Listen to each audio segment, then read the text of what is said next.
Aikwe Naknamalita, and this is my channel, The Midnight Librarian.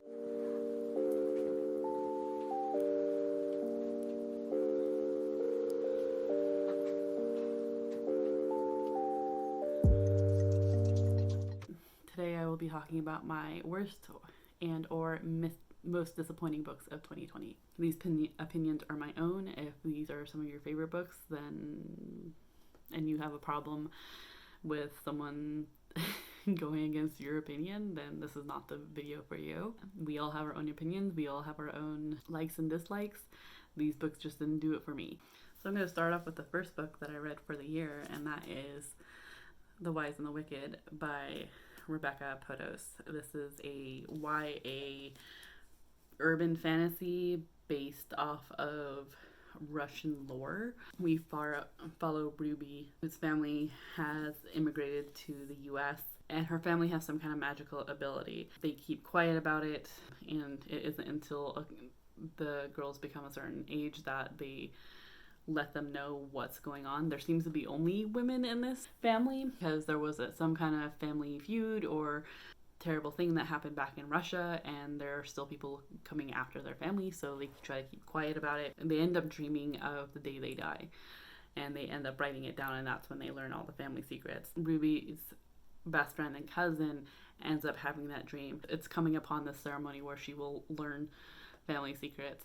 Ruby is trying to learn along with her, even though she has yet to have this dream, but she is finding that there's something sinister that her family is keeping from her. This ultimately just kind of fell flat for me. There is representation in here for a trans romance, which I thought was nice. It also gave an interesting perspective on how magic works in terms of gender. I can't explain it without giving away the plot. The book felt very meandering and very flat to me. I didn't see a purpose, and it wasn't as well thought out or well put as I would have liked. There wasn't nearly as much magic that I had wanted or I was expecting. I think I went into this thinking it was going to be something else ultimately, so that's ultimately why it disappointed me.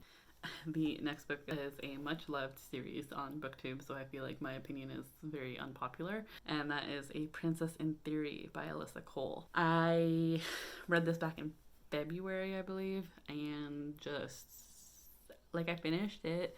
I read this via my e-reader, and just there were some things that I absolutely loved about it. The story follows two perspectives. Our main character, who is Black in the foster system in the United States, but she is an adult now and is trying to earn her way to I believe it's a master's or a PhD program in STEM. She is very gung-ho on proving herself and making sure that she is the one that earns her way into this, that she can only rely on herself. She does have a fickle best friend that does come from a place of privilege, that kind of lives frivolously, but little does the protagonist know that she is actually a princess that was taken from her country by her parents before they died, and she was betrothed to a prince.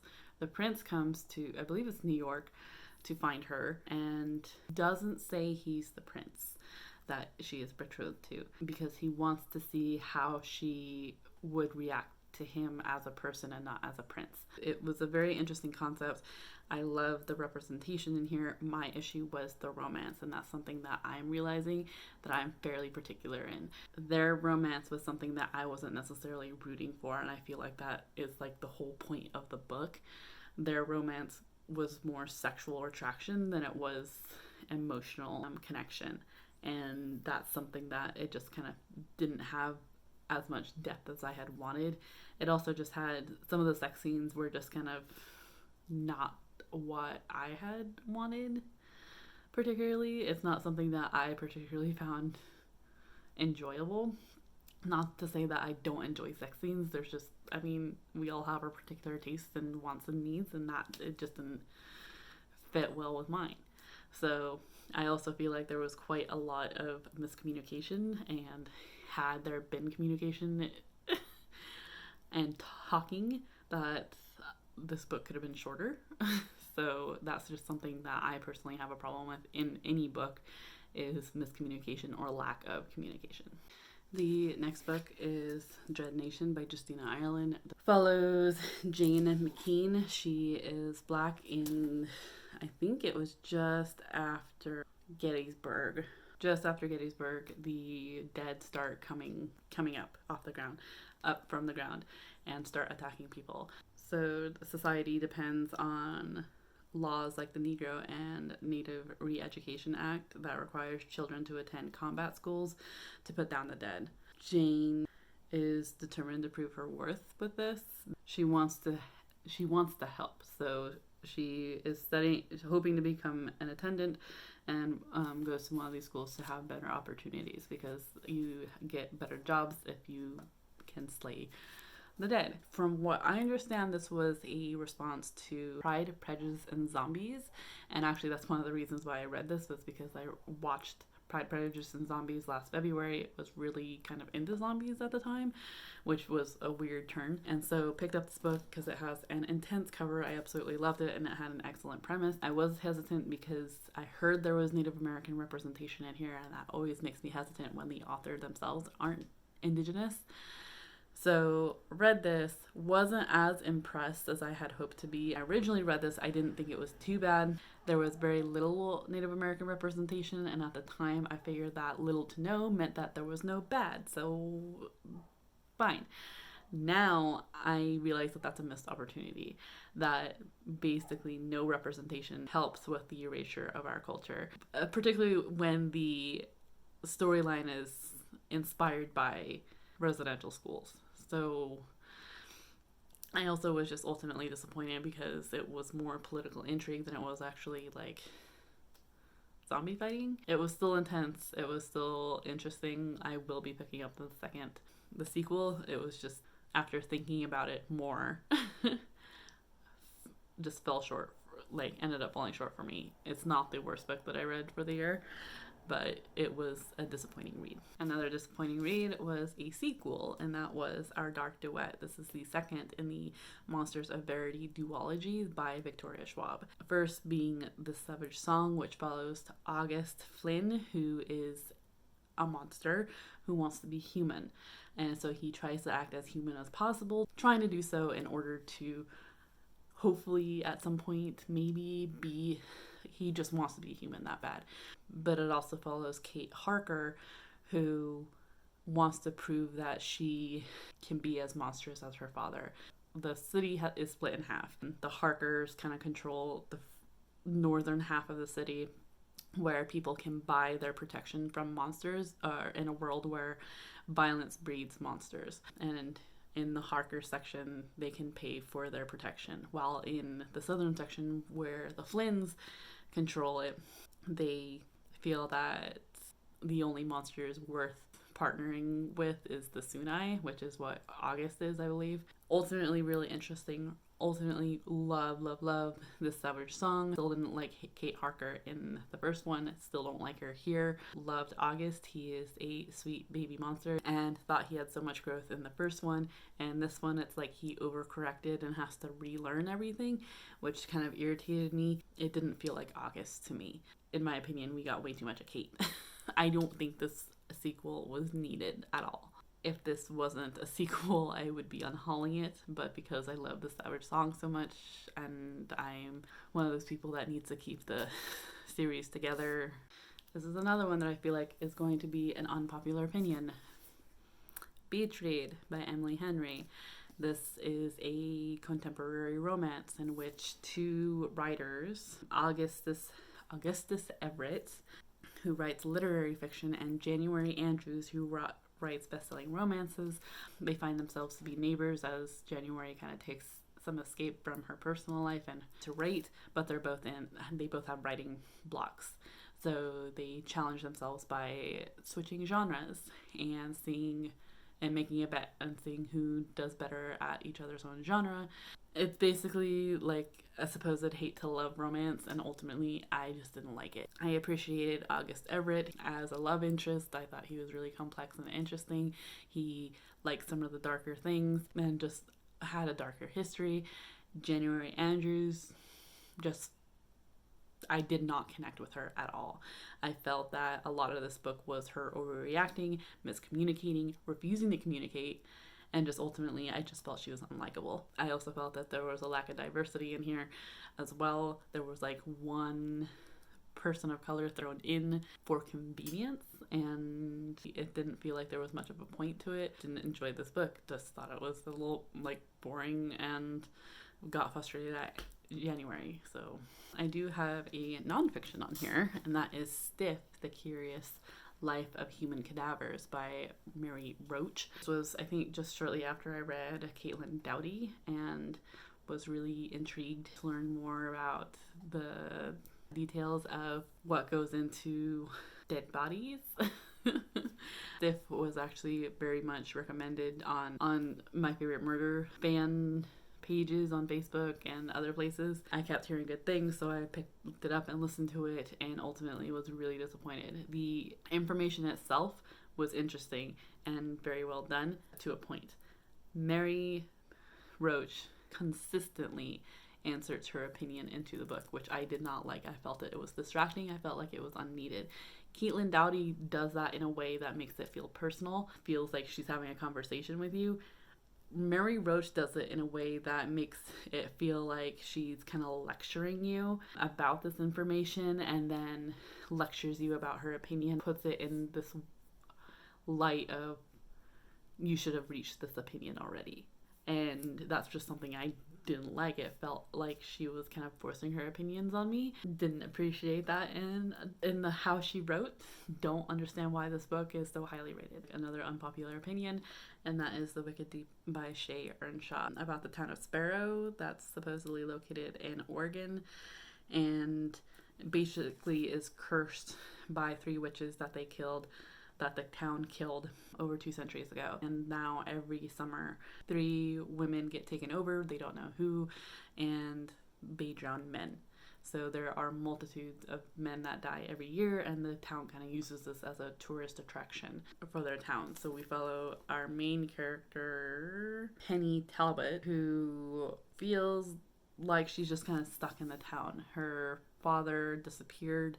Her mother, ever since, has been in this state where Penny feels like she has to take care of her. Everyone else is preparing to leave after graduation, and she feels stuck. She would love to leave, but who's going to take care of her mother? I don't know why, but it bugged the hell out of me that this was supposedly set in Oregon, driven up and down the coast of Oregon. And I get it that authors can write essentially whatever they want in a fiction book. It's fictional, whatever. They have creative leeway. However, knowing that I could not find Sparrow on a map bugged the hell out of me, and felt that was distracting and ultimately a little frustrating. Didn't much care for this. I feel like there was little to no diversity in here. In fact, I don't remember there being any diversity in here, and that is what I'm finding is, to me, is really important, because otherwise it just kind of falls flat.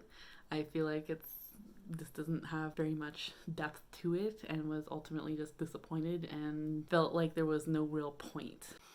Next is The June Boys by Court Stevens. This one I was really intrigued with shortly after I read Michelle McNamara's I'll Be Gone in the Dark.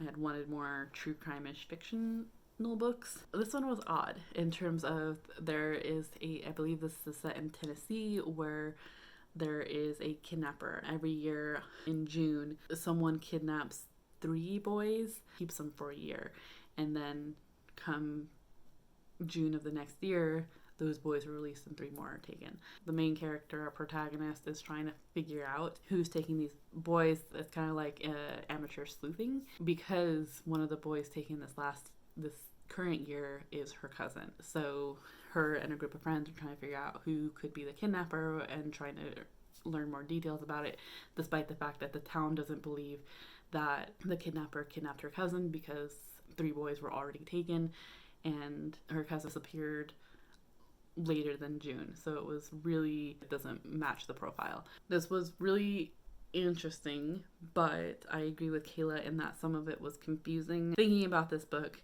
I still don't quite know how to feel about it. There were certain things that were done well. There was other things that I'm like, what was the point? And other things that I feel like that feels really unrealistic. and just ultimately there was too many questions left unanswered for me to really fully understand or like this book. The next book is Hex by Rebecca Dinerstein Knight. This follows a young woman who is, I think, getting her master's degree or her PhD. And basically we're just her journaling, essentially. Really fascinated with her advisor, who is like a well-known, is it a botanist or scientist of some sort? She's in the STEM program, but she ends up losing her, can no longer do what she was hoping to do because there is a death in the lab.